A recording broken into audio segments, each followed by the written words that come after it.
नमस्कार दोस्तों, आपका स्वागत है प्रेम और ज्ञान यूट्यूब चैनल में।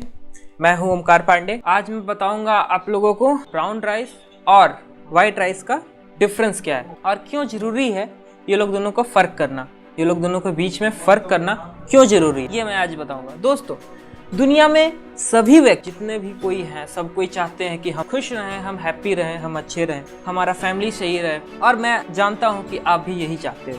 जहाँ तक बात आया सही होने का, अच्छा रहने का, तो हम लोग के दिमाग में तुरंत से आता है कि हम लोग हेल्दी डाइट, हम लोग क्या खाते हैं, हम लोग क्या खाते हैं उसका हमारे जीवन पे बहुत ज़्यादा असर पड़ता है। हम लोग क्या खाते हैं उस पर बहुत ज़्यादा निर्भर करता है हमारा खुशमय जीवन। तो एक्चुअली हम लोग मील खाते हैं, एक कंप्लीट मील में जो अहम हिस्सा होता है वो होता है, अहम फूड होता है वो होता है राइस, चावल भी बहुत तरीके के आते हैं, बहुत तरह के आते हैं।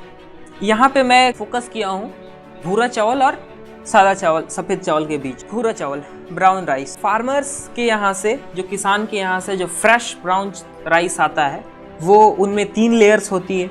एक ब्रान होती है, दूसरी जर्म होती है और तीसरी एंडोस्पर्म होती है। इन तीनों लेयर्स के वजह से ब्राउन राइस के पास बहुत ज़्यादा फाइबर्स आ जाता है, बहुत ज़्यादा प्रोटीन्स आ जाता है और बहुत सारा एसेंशियल न्यूट्रिएंट्स आ जाता है, जो कि ब्राउन राइस को वाइट राइस से ज़्यादा न्यूट्रिशियस बनाता है। ये तो बात हुई ब्राउन राइस की। वाइट राइस में क्या होता है? वाइट राइस ज़्यादा मशीनरी यूज से बनता है। ब्राउन राइस को प्रोसेस किया जाता है फर्दर एंड फर्दर और ज़्यादा प्रोसेस। उसके बाद आता है वाइट राइस में सिर्फ और सिर्फ एंडोस्पर्म होता है। ऊपर के 2 लेयर्स ब्रान और जर्म हटा दिए जाते हैं, जिससे न्यूट्रिशन वैल्यूज वाइट राइस की कम हो जाती है। तो ये जरूरी नहीं है कि अब बात करते हैं कि क्या ब्राउन राइस की कोई प्रॉब्लम्स है, कोई दिक्कत है ब्राउन राइस। तो जी हाँ, ब्राउन राइस का नेगेटिव साइड भी है। ब्राउन राइस का नेगेटिव साइड क्या है अब मैं आपको बताता हूँ। एक्चुअली ब्राउन राइस क्या होता है? ब्राउन राइस आर्सेनिक होता है ब्राउन राइस में, आर्सेनिक और फाइटिक एसिड। अब ये दोनों क्या है? Phytic acid actually anti nutrient क्या होता है? एंटी न्यूट्रिएंट वो न्यूट्रिएंट होता है जिसके लेने से, कंजप्शन से बॉडी में और दूसरी न्यूट्रिएंट एब्जॉर्ब नहीं हो पाती, ठीक है? तो उसको कहते हैं फाइटिक एसिड, उसको एंटी न्यूट्रिएंट भी कहते हैं, और वो ब्राउन राइस में पाया जाता है। और जी हाँ दोस्तों, आर्सेनिक भी पाया जाता है। आर्सेनिक क्या होता है? आर्सेनिक एक टॉक्सिक है जो कि हमारे बॉडी में आने के बाद बहुत भयानक बीमारी, जैसे आपका कैंसर, टाइप 2 डायबिटीज़, ये सब होने का चांस बहुत ज़्यादा बढ़ जाता है। ब्राउन राइस में आर्सेनिक होता है और आर्सेनिक से ही ये सब जो चीज़ें होती हैं वो बढ़ जाती हैं। बहुत भयानक बीमारियों का कारण होती है आर्सेनिक, और आर्सेनिक ज़्यादा पाया जाता है ब्राउन राइस में।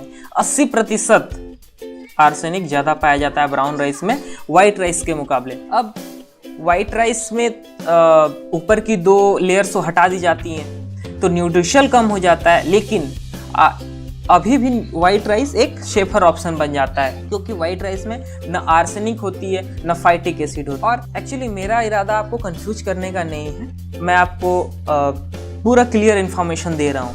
ग्लाइसेमिक इंडेक्स, तो ग्लाइसेमिक इंडेक्स क्या होती है? ग्लाइसेमिक इंडेक्स एक ऐसे इंडेक्स है जो साइंटिस्ट यूज करते हैं। एक्चुअली ग्लाइसेमिक इंडेक्स क्या होता है ना, कि absorption rate of different food item into the blood। कोई भी जब फूड आइटम हम लेते हैं तो उसका जो शुगर है उसका एब्जॉर्प्शन रेट हमारे डाइजेस्टिव सिस्टम में, और वो किस तरह हैम्पर करता है हमारे शुगर लेवल को हमारे ब्लड में, वो पता चलता है आपका ग्लाइसेमिक इंडेक्स से, जिसको GI भी कहते हैं। तो अकॉर्डिंग टू गूगल पे आप जब सर्च करेंगे ग्लाइसेमिक इंडेक्स को, the glycaemic index GI is a relative ranking of carbohydrate in foods according to how they affect blood glucose levels. Carbohydrates with a low GI value 55 or less are slowly digested, absorbed and metabolized and cause a lower and slower rise in blood glucose and therefore usually insulin levels. इसका कहना है कि GI index एक ऐसा ranking है जो कि foods में जो भी कार्ब्स होते हैं, कार्बोहाइड्रेट्स, और वो कैसे ब्लड ग्लूकोज लेवल को अफेक्ट करते हैं, उसका इंडेक्स ही ग्लाइसेमिक इंडेक्स, GI वैल्यू 55 या 55 से कम स्लोअर एब्जॉर्ब होते हैं ब्लड में, लेकिन जिसका GI वैल्यू 55 या 55 से ज़्यादा होता है वो बहुत जल्दी ही डाइजेस्ट हो जाते हैं और एब्जॉर्ब हो जाते हैं, जिसके वजह से ब्लड में शुगर लेवल बहुत जल्दी इंक्रीज करता है। और अगर आप ब्राउन राइस और वाइट राइस का बात करें तो ब्राउन राइस की जो GI है वो 50 होती है और वाइट राइस की जो GI है वो 87 होती है। एक केस में एक महिला जो होल ग्रेन खाती है, मीन्स ब्राउन राइस खाती है, उसको 32% कम रिस्क होता है, कम खतरा होता है टाइप 2 डायबिटीज़ होने का। तो ये रिपोर्ट्स कहती हैं। तो आप अगर वाइट राइस के जगह पे अगर आप ब्राउन राइस खाते हैं तो आपका ब्लड शुगर लेवल कंट्रोल में रहे और टाइप 2 डायबिटीज होने का खतरा भी कम हो जाता है। ब्राउन राइस लेने के भी बहुत फायदे, reduction in heart related problems में रिडक्शन होगा, एंटीऑक्सीडेंट